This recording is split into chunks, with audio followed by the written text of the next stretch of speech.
Olá, bom dia. Espero que todos vocês estejam bem. Nessa terça-feira, na terceira semana, então, a gente vai trabalhar um pouco sobre a ciência. Na semana passada, a gente viu um pouco, então, sobre ciência, ciência comum, ciência e religião. Hoje, a gente vai ver um pouco sobre ciência e a criticidade em relação à ciência. Ao começar essa aula, peço desculpa a vocês, alunos do segundo ano, porque ainda não consegui corrigir todas as atividades, tanto da primeira como da segunda semana. É, Acredito que agora, com esse recesso de Semana Santa que vai ter quarta e quinta, eu vou conseguir sim responder corrigir todas as atividades e encaminhar para vocês, já corrigido. Algumas turmas eu já consegui corrigir e encaminhei as respostas. Já adianto para vocês, dessa vez as respostas vão ser todas só de marcar. Mas toda vez que tiver questões abertas, eu peço que vocês coloquem com as palavras de vocês, não copiem da internet. Primeiro, o formulário já faz uma própria varredura e ele demonstra e marca para mim aquelas respostas que são copiadas da internet, tá? Alguns eu considerei, dei metade, outros dei zero, outros nem tanto. Mas assim, deixando claro para vocês, para a gente poder expor um pouco o que vocês aprenderam, sabem, e até mesmo aquilo que vocês conseguiram ter contato, tá certo? Porque senão fica meio chato. Uma perca de, acaba que é perca de tempo para mim e para vocês. Vocês estão fingindo que aprenderam e eu perco meu tempo que eu vou ali sempre falar com vocês, acrescentar o comentário colocando o seguinte: olha, você copiou isso da internet. Então, para não perder o seu tempo e o meu, coloquem lá o que vocês pensem, o que aquele texto motivou vocês a pensar. É mais importante alguém que se esforça e expressa uma opinião, mesmo que esteja errada, mas que seja original, que seja sua, do que aquele que só copia, tá, gente? Eu preciso que vocês, então, quando tiver questões abertas, que, por favor, vocês respondam essas questões com as palavras e os pensamentos de vocês. Na sequência, depois dessa justificação, desse pedido e também dessa justificativa para vocês, eu começo então expondo para vocês a aula. Das turmas que eu vi os formulários, alguns até colocaram lá a sugestão da gente fazer um meet. Na semana que eu tenho que preparar o conteúdo, eu vou fazer assim, tá, gente? Eu vou marcar alguns horários para a gente colocar uma média de 100 alunos e conseguir então fazer esse meet com vocês, tá certo? Então podem ficar tranquilos em relação a isso. Bom, vou começar aqui projetando minha tela para mim trabalhar com vocês então esses três temas de hoje. Os três temas em relação da crítica ao conhecimento científico vai ser: primeiro a gente vai relembrar um pouco de senso comum, depois passar um pouco sobre a neutralidade científica, até que ponto a ciência é neutra, e por fim a gente vai ver um pouco a crítica da razão, ou a crítica da razão instrumental feita pela escola de Hockenheim, por Adorno e Hockenheim, que são da escola de Frankfurt. Bom, antes de xingar vocês com esse nome grande, vamos contextualizar e chegar por etapa. Vou projetar para vocês agora aqui minha tela, porque nela vou apresentar para vocês algumas explicações que vão ajudar a gente a entender um pouquinho a dinâmica de hoje. Bom, a primeira de hoje é essa, senso comum. Ótimo, vocês estão vendo minha tela aí? Ver se eu consigo colocar a tela toda aqui. Não. Aqui, visualização, não. Deixa eu como tá aqui, que dá para vocês verem. Então, senso comum, algumas observações, só para a gente relembrar um pouquinho o que a gente viu semana passada. Primeiro, toda ciência, é isso mesmo? Toda ciência, toda pesquisa científica começa a partir de um conhecimento vulgar. A gente não pode desprezar o conhecimento científico, não podemos desprezar o conhecimento vulgar ou o conhecimento de senso comum, porque através dele nós alcançamos a ciência, tá certo? Então, assim, por mais que a gente ache que o conhecimento vulgar, o conhecimento de senso comum seja não tão valorizado, ele ainda é importante. E é através dele que nós alcançamos o conhecimento científico e o conhecimento filosófico. Então, ele não pode ser totalmente desprezado. E é a partir de um questionamento fugaz, vulgar ou simples que nós desenvolvemos grandes pensamentos ou grandes teorias.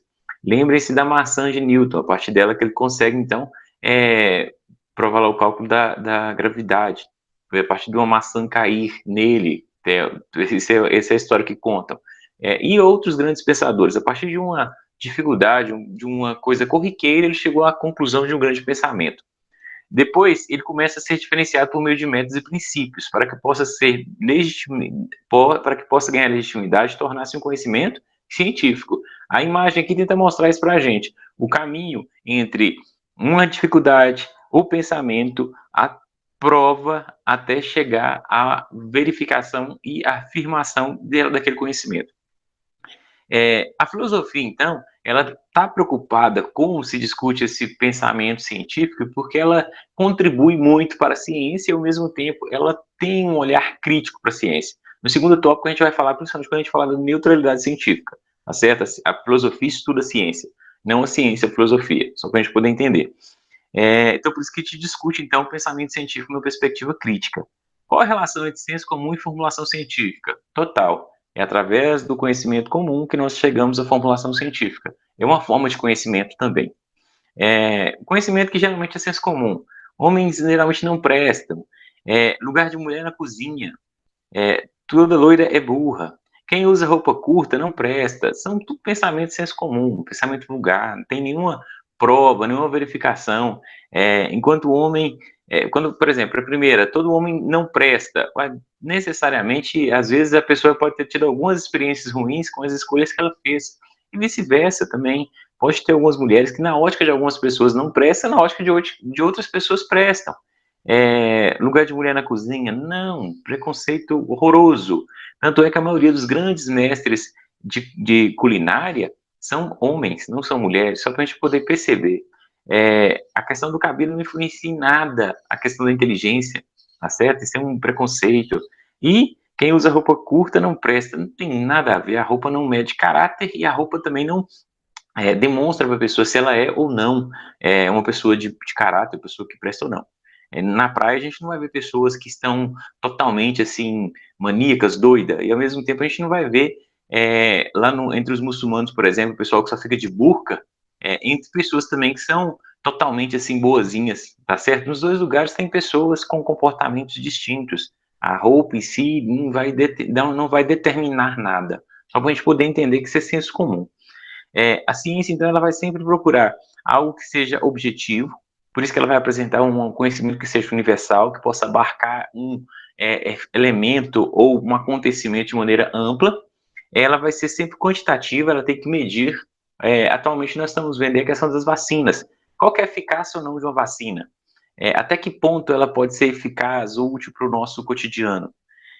Depois, a questão de homogêneo. As leis que eles desenvolvem, eles não são só leis aqui para o Brasil, são leis que podem ser vistas e experienciadas de maneira universal, tá certo? Só para a gente poder acompanhar esse raciocínio.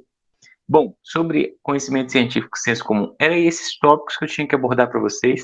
Agora eu vou compartilhar com vocês aqui uma outra tela que vai ser justamente para a apresentação, que vai ser justamente da neutralidade científica. Às vezes, passa-se uma ideia de que a ciência é neutra. Quando o cientista está estudando determinado conhecimento, ele estuda isso de maneira bem focada e de maneira única, exclusivamente em busca da verdade. Vocês acham que isso é verdade? Vocês acham que o cientista, por exemplo, quando ele está procurando, atualmente, por exemplo, o cientista está procurando a vacina do Covid. Você acha que o laboratório da Pfizer, por exemplo, da Janssen, eles estavam preocupados somente em razões humanitárias para poder tirar a pandemia do mundo? Vocês acham que sim? Também, mas só que uma coisa que está por detrás de toda a pesquisa científica é o interesse também que é financeiro. A vacina, quem conseguisse produzir ela com maior eficácia, com maior, vamos falar assim, exatidão e com maior logística, ele teria automaticamente um público, um mercado grandioso. E as ações dessa empresa sobem, o produto sobe e ninguém dá a vacina. Os governos pagam e compram caro essas vacinas, só para a gente poder entender. Eu geralmente sempre, quando trata da neutralidade científica, eu uso muito o exemplo da questão da dengue. Exemplo, dengue só mata em países subdesenvolvidos. Vocês acham que um arranha-céu lá nos Estados Unidos, por exemplo, em Manhattan, Nova York, vocês acham que lá no centésimo andar vai ter mosquito da dengue? Até porque dengue é um lugar, só dá dengue, gente, num lugar onde não tem saneamento básico e esgoto, onde geralmente tem rios e esgoto a céu aberto. Só o país terceiro mundo que dá dengue. Então, por exemplo, país primeiro mundo não tem dengue. Vocês não vão falar que lá deu epidemia de dengue. Dengue dá em país pobre, país subdesenvolvido, país que não tem rede de esgoto estável, tá certo? País onde as pessoas acumulam lixo, mato, só para vocês terem uma ideia. Logo, essa doença é uma doença que mata só pobre. Vocês acham que os grandes laboratórios vão estar preocupados em desenvolver a cura, meios de tratar essa doença que mata só pobre? A gente vai preocupar com câncer. Câncer mata rico. O tratamento de câncer mais barato, gente, ele fica mais de 300 mil reais. Tá certo? Mais barato, básicozinho. Uma sessão de químio, geralmente, da última vez que eu vi, que tem bastante tempo, era mais de 60 mil reais. E quem custeia isso tudo no Brasil é o SUS. Só para a gente ter uma ideia de quem paga esse tratamento caro de uma doença cara que geralmente assola tanto países em desenvolvimento como países ricos. Então, por isso que a gente se preocupa muito com doenças, não é que a gente, os cientistas, as empresas, todo mundo está querendo ganhar o quê, gente? Dinheiro. A ciência não tem total neutralidade, ela não é neutra. Ela vai ser sempre pautada por interesses, interesses que sejam políticos, sociais e econômicos. Não é só por razão humanitária, mas é por uma necessidade que nós desenvolvemos aquele remédio e ao mesmo tempo nos beneficiamos com esse investimento. Se investe em tecnologia e ao mesmo tempo lucra-se com a venda desse produto. Bom, gente, dando sequência então à aula, eu estava falando antes de ser interrompido sobre a questão da neutralidade da ciência. A ciência não é neutra. Como dei para vocês o exemplo então da dengue e outros exemplos. Vocês podem ver que, por exemplo, Paracatu é conhecido como o lugar de maior desenvolvimento agropecuário. As empresas que vêm para cá, por exemplo, a Bayer, a Gênesis Sementes, elas vêm cá produzir semente para exportar para o Brasil inteiro. Esse investimento na agropecuária aqui no Noroeste de Minas reflete em ganho econômico para o município e também para a região. Os cientistas que se dedicam a essa área, eles não dedicam somente por melhorar vamos falar assim, melhorar a produção agrícola, melhorar a questão da produção de leite ou produção de carne, ele está preocupado com o lucro também. Só para a gente poder entender que geralmente as duas coisas andam junto, o interesse e a busca por mais conhecimento. O terceiro tópico que eu vou abordar para vocês hoje é sobre a razão instrumental. Vou projetar agora aqui então para vocês, e vocês vão ver na minha tela o que foi questionado por alguns filósofos no século XX sobre essa questão da instrumentalização da razão. Primeiro, razão instrumental. O iluminismo entendia que o homem tem que controlar a natureza. Quanto mais nós controlamos a natureza, mais nós temos acesso a um meio de produção ilimitado e mais facilitada vai ser a vida humana. O iluminismo tinha traz em si no seu bojo aquele lema, né? Sapere aude, ter coragem de fazer uso do próprio conhecimento. Quanto mais conhecimento o homem tem, melhor vai ser sua vida, mais tranquila, mais cômoda, porque ele vai usar da ciência, da tecnologia, de todos os desenvolvimentos para poder curtir mais a própria existência. Porém, quanto mais o homem controla e domina a natureza, mais ele acaba sendo refém do próprio controle ou da própria produção. Francis Bacon já falava que a questão assim, de quanto mais a gente controla, mais a gente consegue tirar da natureza. Só que ao mesmo tempo que o que a gente tira da natureza acaba tornando o homem cada vez mais superficial e mais aprisionado nessa própria produção. Francis Bacon, que é o autor daquela frase que saber é poder, que é uma característica bem marcante da idade contemporânea. Quanto mais se sabe, mais poder se tem nessa sociedade. A razão instrumental, então, tem como finalidade a aplicação e a transformação da própria realidade do homem. Ela quer transformar, quer melhorar para o homem, só que ela acaba prendendo o homem nessas amarras novas.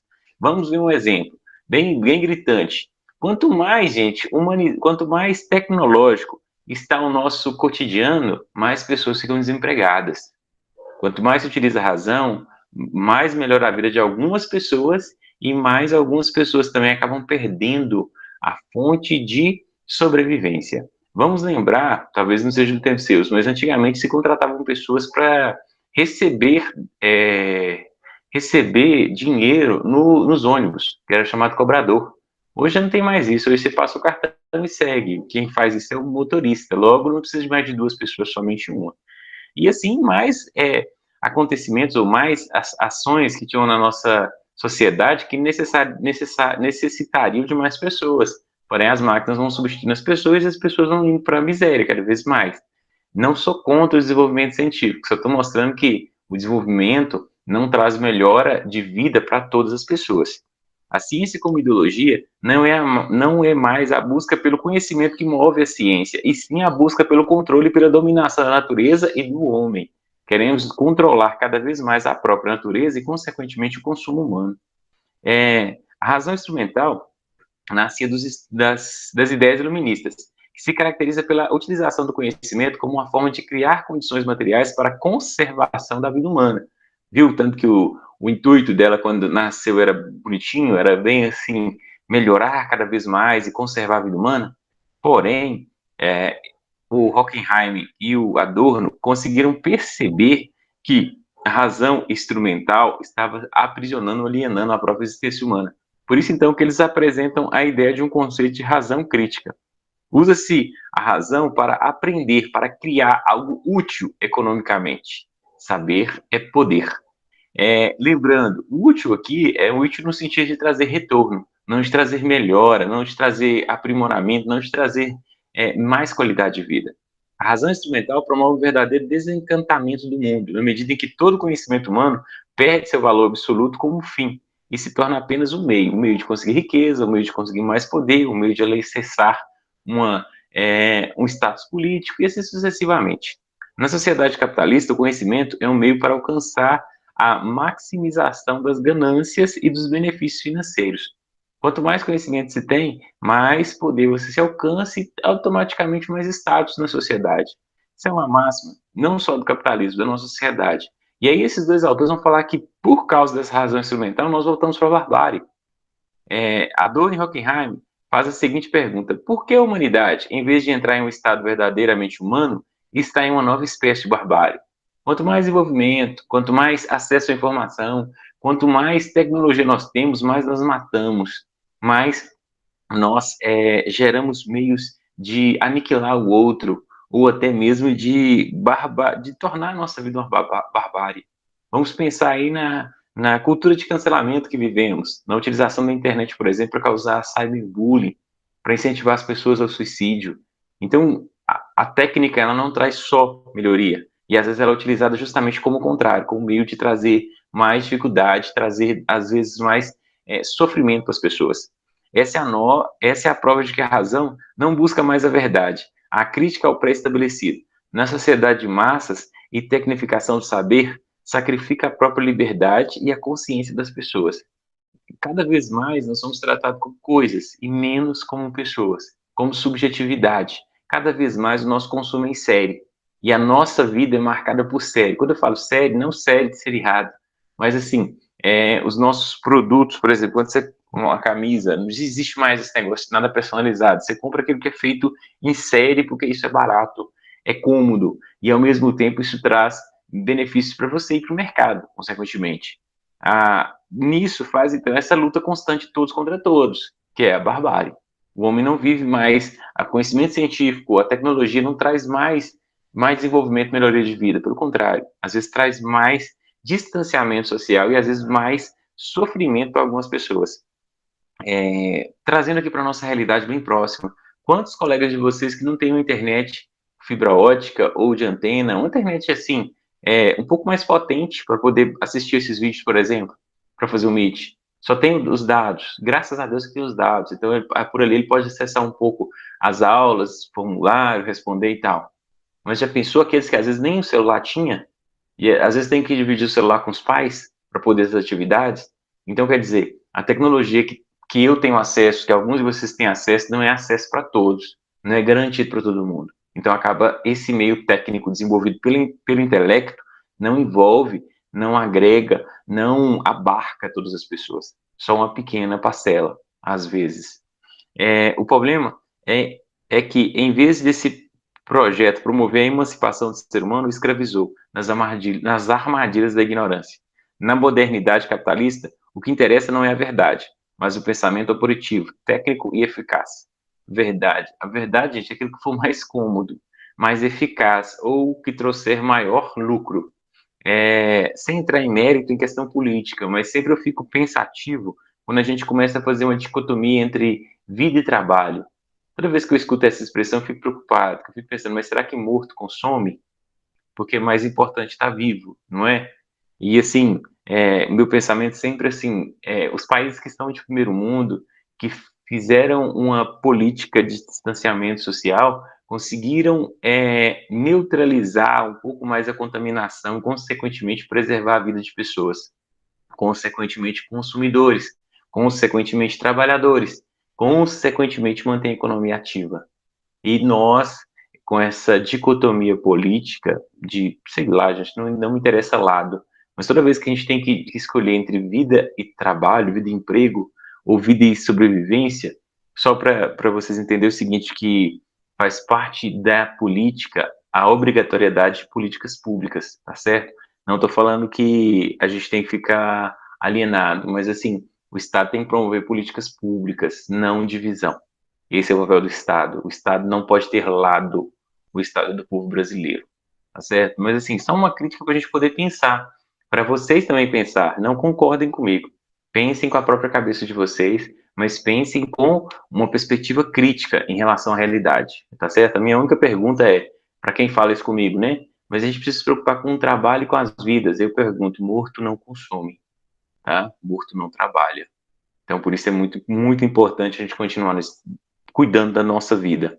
E jogando esse joguinho legal, né, gente? Cada um cuida da sua vida, né? Por isso que cada um tem a sua. É, nessa ânsia pelo conhecimento técnico, o ser humano perde a consciência do que realmente está em jogo e se aliena do mundo e de si mesmo. Quando eu falo se aliena, uma pergunta que passa na cabeça, perpassa na cabeça de todos vocês que estão no ensino médio. O que você vai fazer quando você terminar o ensino médio? Talvez trabalhar, talvez cursar uma faculdade, talvez não fazer nada ou curso técnico. Mas geralmente a nossa escolha se pauta por aquilo que vai trazer o melhor retorno financeiro. Não é porque a gente também não é bobo, né, gente? Assim, nós todos somos pessoas ativas e nós queremos o melhor para nós. Mas o melhor para nós tem que ser o melhor que seja também o quê? Rentável. Ninguém vive de brisa, tá certo? Então, só na perspectiva crítica também, a gente não perder essa ideia, mas ninguém vive só fazendo o que gosta. A gente faz aquilo que necessita para viver, enquanto salário, enquanto renda, enquanto capital, tá certo? Essa é uma realidade. As mudanças no paradigmas das ciências contemporâneas. Vivemos na contemporaneidade uma crise de paradigmas na ciência. O modelo científico mecanicista, lógico, matemático foram considerados mecanicistas reducionistas e não dão conta de explicar a realidade em sua complexidade. O que essa palavreira toda significa? É, a gente até no século XIX achou que ia conseguir explicar tudo pela lógica matemática, por aquilo que seria mecânico. Só que, por exemplo, a depressão não tem mecânica, a ansiedade não tem mecânica, as crises que nós temos de âmbito da psique humana não tem cálculo. Existe sofrimento, existe dor, existe pessoa que tenta diversas saídas para poder dar um fim na melancolia, dar um fim em situações que sufocam a existência humana. Só para mostrar que esse método científico, então, acabou falhando. Por isso, nós temos que estudar mais de nós mesmos e mais do que seja envolvido em valores, que norteia a nossa vivência cotidiana, mais também de cultura, de clima, de liderança e mostrar o quanto a interação é importante, não só para o nosso desenvolvimento humano, mas para o nosso desenvolvimento equilibrado enquanto ser humano integral que se relaciona com os outros. Então a ciência viu que ela não pode ser só exata, mas que ela perpassa do sentimento e da existência humana, que é muito mais complexo do que somente uma dimensão vazia, correto? Obrigado a todos vocês pela atenção na aula de hoje. Façam atividade, por favor, entrem no formulário e respondam, viu, gente? Eu vou estar em dia com vocês, acredito que até semana que vem, se Deus quiser, eu vou estar respondendo todos. Já explico de antemão que eu tenho 600 alunos, tá? Eu tenho os segundos anos todos, os terceiros anos todos, pela quantidade de aula. Então, consequentemente, eu tenho muito aluno. E aí eu tenho duas opções, eu responder como eu estou respondendo para vocês, ou então só olhar por cima. Eu estou tentando fazer isso de maneira particularizada. Então, peço que todos vocês respondam e tenham atenção a responder as questões, tá certo? Um abraço a todos, se cuidem. Deixa eu só encerrar isso aqui. Se cuidem. Uma boa semana para vocês. Para quem é católico, uma boa Semana Santa. Para quem não é, uma boa semana então de feriado, para que possa também aproveitar com a família. Gente, se cuidem, fiquem em casa. Eu quero ver todos e quero estar próximo de todos. Vocês que estão no segundo ano, com certeza, ano que vem nós estaremos juntos em sala de aula e podemos conviver bastante. Mas se cuidem, para que a gente possa sobreviver e vencermos juntos essa pandemia. Um abraço a todos, boa semana. Até mais, pessoal. Coragem. Ah, vocês viram que a estante está sem livro, né? Vou arrumar, tá, gente? Estou no processo de mudança, até semana que vem vai estar tudo aqui. Um abração.